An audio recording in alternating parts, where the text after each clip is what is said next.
L'impression que l'on éprouve du haut d'un promontoire, lorsqu'on jette les yeux sur l'immensité de la mer, mon esprit la ressent quand du haut des paroles escarpées du Seigneur, comme du sommet d'une falaise, il contemple les abîmes infinis de ses contours.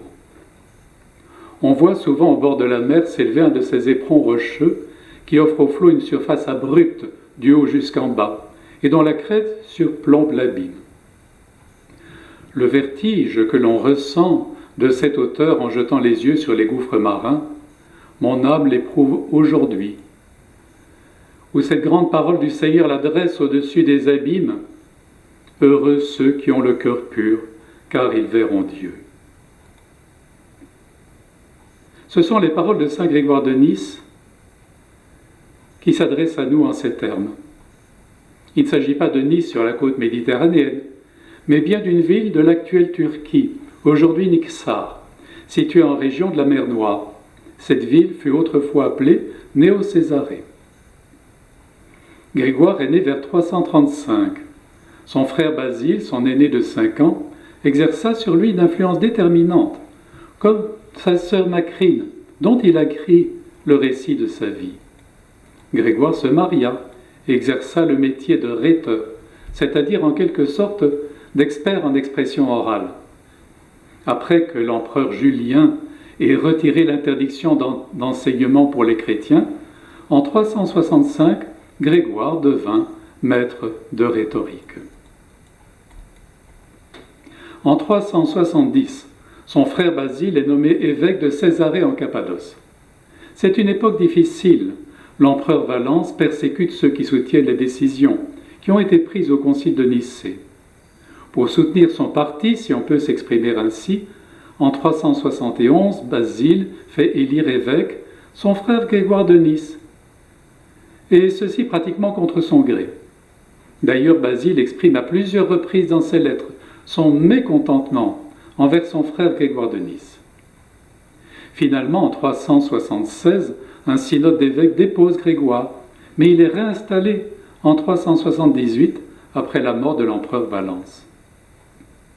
Après la mort de son frère Basile en 379, Grégoire devient l'héritier et le protagoniste de son œuvre. L'atmosphère change. Les talents de Grégoire de Nice peuvent enfin s'épanouir à leur pleine mesure, et Grégoire déploie une activité de large envergure. En 381, l'empereur Théodose convoque à Constantinople un concile œcuménique où Grégoire joua un rôle important. En 386, l'empereur qui résidait à Constantinople déménagea à Milan, ce qui par la même occasion libéra Grégoire de Nice de ses obligations officielles. Ça lui donna l'occasion d'élaborer une importante production littéraire. Vers 394, il donna ses dernières instructions spirituelles à l'attention des milieux monastiques. Et ensuite, nous n'avons plus d'informations à son sujet. On situe la date de sa mort en cette même année. Notons le fait que nous l'appellerons toujours Grégoire de Nice pour le distinguer de son ami Grégoire de Nazianze, qui fut lui aussi évêque et brillant théologien. Revenons à ce que nous disait Grégoire de Nice. Ce passage m'a toujours frappé, car il correspond à l'intuition que j'ai à propos de la présence de Dieu en nous. Le premier sentiment de la présence divine que j'ai eu m'a fait ressentir Dieu comme étant en quelque sorte une immense falaise. Dieu est le tout autre. En d'autres mots, aucun concept, aucune de nos pensées ne peuvent réellement le saisir. En l'approchant, on est saisi de vertige. Devant nous, c'est une immensité qui dépasse tout ce que l'on peut imaginer. Et pourtant, il a voulu se faire l'un d'entre nous. Et non seulement il a partagé notre nature humaine, mais il est allé jusqu'à subir les plus extrêmes souffrances, ce que nous-mêmes, nous n'aurions sans doute pas fait pour autrui. Comme le dit très justement saint Paul dans l'Épître aux Romains, « À peine voudrait-on mourir pour un homme juste, pour un homme de bien, oui, peut-être osera-t-on mourir. » Mais la preuve que Dieu nous aime, c'est que le Christ, alors que nous étions encore pécheurs, est mort pour nous. Au chapitre 5, les versets 7 et 8. De plus, il nous donne la clé du triomphe sur la mort et de la vie éternelle auprès de lui. Je me sens vraiment sur la même longueur d'onde que les nombreux textes liturgiques de l'Église orthodoxe, qui s'extasient sur le fait que l'infini s'est enfermé volontairement dans nos limites, que l'immense a participé à notre petitesse, que la sagesse illimitée s'est heurtée à la bêtise humaine et à son aveuglement, que Dieu fait homme et cheminé sur les chemins caillouteux, dans des petites bourgades, rencontrant le doute et la dérision, alors qu'il avait très peu de temps pour donner un message qui reste toujours absolument essentiel pour le devenir de l'humanité. Voir Dieu, c'est vraiment le seul problème qui est vraiment intéressant, la seule question qui mérite d'être posée. Ça peut être le projet d'une vie, et ce fut celui de Grégoire de Nice. Écoutons-le à nouveau. La nature de Dieu en elle-même, en sa propre substance, dépasse toute représentation. Nul ne peut l'approcher. Elle se dérobe à tout essai de formulation. Le grand apôtre Paul dit des voies de Dieu qu'elles sont impénétrables dans son épître aux Romains au chapitre 11. Nul de ceux qui avant nous ont parcouru la carrière de la vie n'a laissé les traces d'une représentation, d'une réflexion qui puisse donner une idée de ce qui dépasse tout entendement. Le Seigneur dit que notre joie pour nous n'est pas d'entrevoir Dieu, mais de le posséder en lui-même. Je ne crois pas que Dieu se livre face à face au regard de celui qui s'est purifié. Une autre parole exprime cela en termes plus clairs. Le royaume de Dieu est au-dedans de vous, est-il écrit dans l'Évangile de Luc, chapitre 17. Par là, nous apprenons qu'avec un cœur purifié, nous voyons dans notre propre beauté l'image de la nature divine. Dans cette brève formule, le Verbe lance un grandiose appel. Vous qui aspirez à voir le bien véritable, lorsqu'on vous dit que la grandeur de Dieu trône au-dessus des cieux, que sa gloire est inexprimable et que sa beauté est sans nom, que sa nature est infinie, ne tombez pas dans le désespoir en pensant que vous ne parviendrez pas à contempler celui que vous cherchez. Et Grégoire continue son exposé. Car il est en toi, dans une certaine mesure, une aptitude à voir Dieu. Celui qui t'a formé à déposer en ton être une immense force. Dieu, en te créant, a enfermé en toi l'ombre de sa propre beauté, ainsi qu'on imprime le dessin d'un cachet dans la cire. Ainsi l'homme, en se regardant, verra en lui celui qu'il cherche. Et voilà la joie suprême qui remplit son cœur purifié. Il regarde sa propre pureté et découvre dans l'image le modèle. Si vous retrouvez la grâce de l'image déposée en vous dès le commencement, vous posséderez en vous l'objet de vos désirs. Le brouillard qui l'aveuglait s'est dissipé, et dans le ciel très pur de ton cœur, tu contemples à l'infini l'heureuse vision. Et qu'est-ce que cette vision? Elle est pureté, sainteté, simplicité, lumineux rayon jailli de la divine nature qui nous montre Dieu. Le tempérament de Grégoire de Nice ne s'accordait pas aux troubles, aux tensions et aux tumultes de l'époque où il vivait. Ceux qui recherchent aujourd'hui la vie spirituelle peuvent dire la même chose, ressentant l'écart qui existe entre la recherche de vie intérieure et les préoccupations de ceux qui les entourent. Son frère aîné Basile, que nous connaissons aujourd'hui sous le nom de Basile le Grand, ou Saint Basile de Césarée en Cappadoce, était un homme d'organisation, soucieux du bon fonctionnement de l'institution ecclésiastique où il était engagé. On sent son impatience et même son exaspération devant certains comportements de son frère Grégoire. Écoutons Basile s'adressant à Grégoire en sa lettre 58. « Comment pourrais-je m'attaquer dignement à toi pour ta complète naïveté? Dis-moi tombe 3 fois dans les mêmes filets, qui tombe 3 fois dans le même piège. Il n'y a pas de bête qui s'y prêterait facilement. Et je t'écris cela, c'est pour combattre ta simplicité, afin qu'à l'avenir, tu te tiennes toi-même sur tes gardes, et que moi tu m'épargnes, puisqu'il faut que je te parle avec franchise. Tu es dans ce domaine un ministre indigne de confiance. » C'est vraiment quelque chose. Basile est visiblement furieux, comme quoi l'existence des pères de l'Église n'était pas toujours simple. Basile termine sa lettre à Eusèbe, évêque de Samosate, la lettre 100 par ces mots. Nous nous trouvons au milieu d'affaires dignes de sollicitude qui réclament ton concours. Pour examiner ce que médite contre nous la simplicité de Grégoire de Nice, qui rassemble des synodes à en cire et qui les néglige, sans nous rendre tendre aucune espèce de piège. Bref, la relation entre les deux frères n'était pas toujours sans nuages. Il nous reste 28 lettres de saint Grégoire de Nice. La première d'entre elles est postérieure au concile de 381, après lequel l'empereur Théodose désigna Grégoire parmi les 3 évêques avec lesquels il fallait être en communion pour être considéré comme orthodoxe. Ces 3 évêques devaient donc veiller au bon déroulement des affaires ecclésiastiques. C'est ainsi que l'évêque de Nice fut envoyé à Elladios, évêque de Césarée, pour régler diverses questions disciplinaires. Mais la petite ville de Nice était beaucoup moins importante que la métropole de Césarée. Voyons donc comment Grégoire de Nice nous raconte ses mésaventures en la lettre à l'évêque Flavien. Écoutons-le plus de 1600 ans après cet événement. Nos affaires, hommes de Dieu, ne sont pas bonnes. Voici les derniers événements. J'avais célébré la fête du bienheureux Pierre, que l'on commémorait pour la première fois chez les habitants de Sébaste. Il s'agit d'un saint évêque qui fut pasteur de la ville de Sébaste au début du IVe siècle. Et j'étais en train de revenir à ma propre église.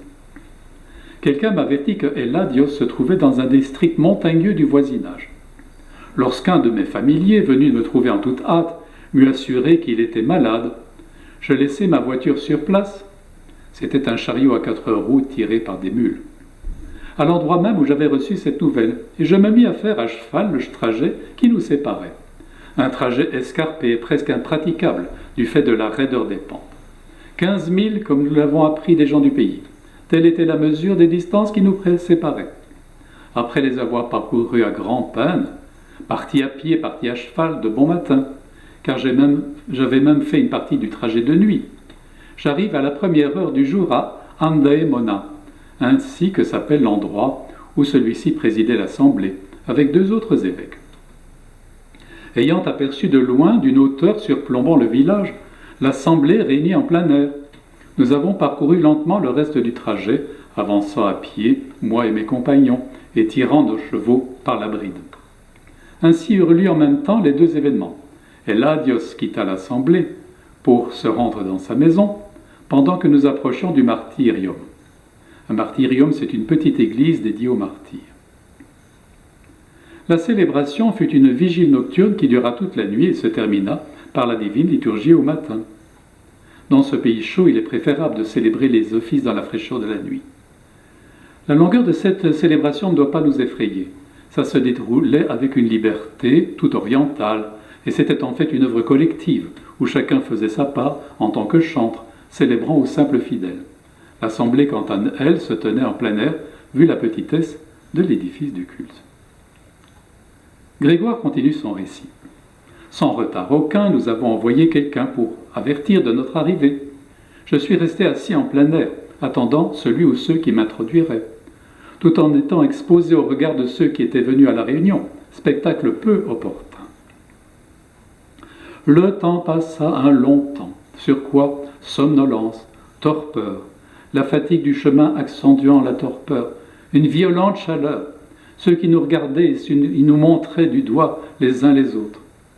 C'était quand l'heure avait avancé déjà jusqu'au milieu du jour que je fus introduit, regrettant amèrement, plus encore que la rencontre, de m'être procuré à moi-même la cause de cet affront.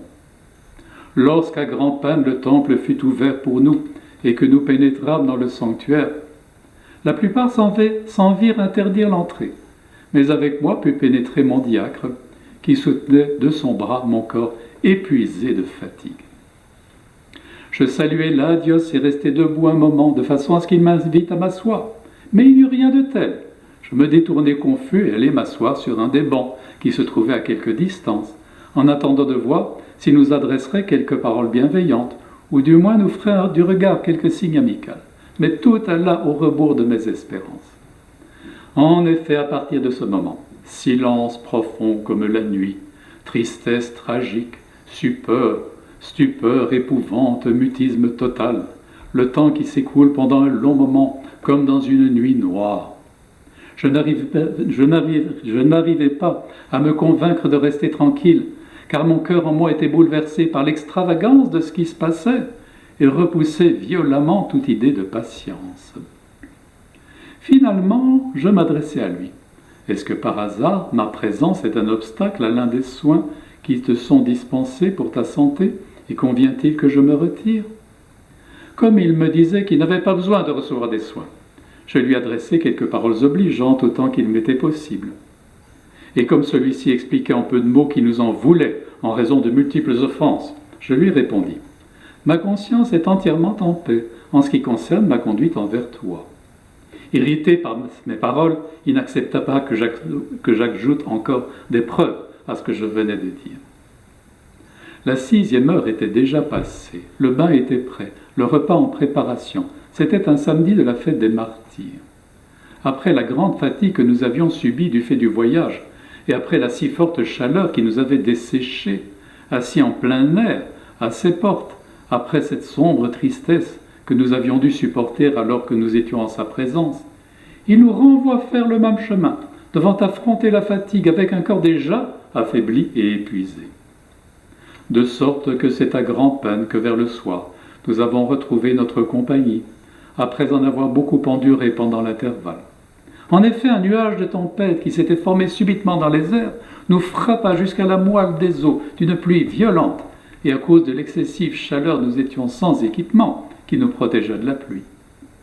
Cependant, grâce à Dieu, comme des gens sauvés d'une tempête et d'un naufrage, nous avons retrouvé tout joyeux notre compagnie, et après nous être reposés tous ensemble la nuit, nous sommes arrivés vivants, sains et saufs dans nos régions, avec pour résultat de cette rencontre que l'outrage qu'on venait de nous faire avait ranimé le souvenir de tout ce qui s'était passé auparavant.